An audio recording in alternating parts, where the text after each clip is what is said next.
Okay, just a quick throwing video. Holly McKeen here.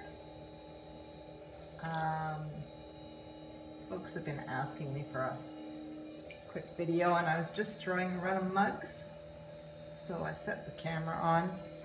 I'm using cone 5 B-Mix, and so I go up and down a couple of times, or it does like to leave tiny little cracks in the bottom if you don't compress it well. So I went up and down a couple times, flattened it off, well compressed, neatly centered, and sunk the bottom with my thumb. Now I'm going to pull across these mugs, this mug form, like the ones over there. I don't trim the bottoms. So I go quite thin on the bottom, and then I go back and forth. Now I'm establishing the bottom, and I'm making it exactly the size, well, a little bit more than the finished size that I'm going to want in the bottom there. So I get that established, and then I make the first pull. I'm going to go inwards a little bit. Always compressing the top when I'm done. So I have a nice, flat, well compressed bottom, and the first pull. Now I use my finger inside to push that bottom edge out. Well, I go in from here, but I'm not pushing in any more than the bottom of the pot at the end. So now I can lift that little bit of extra weight from the bottom there. And I do that twice. I don't want to, I kind of lean that out a little bit. Normally I keep it in more. We'll just pull her back in. So I'm going to do it one more time, scoot under there, and I'm pushing out, because that's where you keep the extra weight in the bottom of a pot that you don't want. It's right in that bottom corner. Oh, there, that's super thin. So pull up one more lift. And this is 1 pound of clay. Ever so tiny bit under, never over.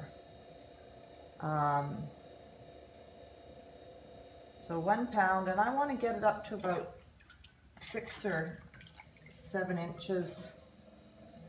If it's not taller than 6 inches, it's going to weigh too much. It's going to be too heavy. So it's just about there. Now we'll do the shaping.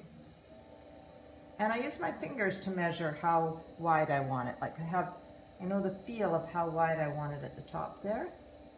So I don't ever put a measure to it, like a tape measure kind of thing, or a stick or whatever.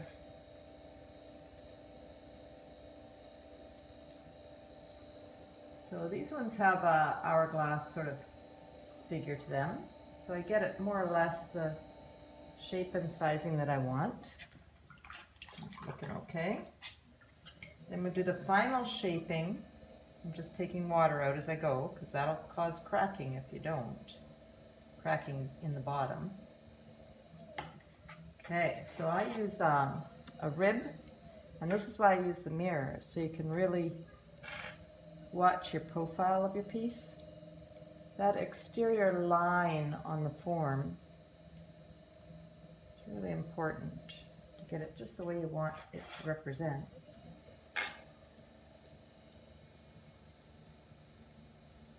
And I have one particular rib that I like for this purpose. Beveling that edge sort of up so it's nice on your lip. It's not a big fat square edge there.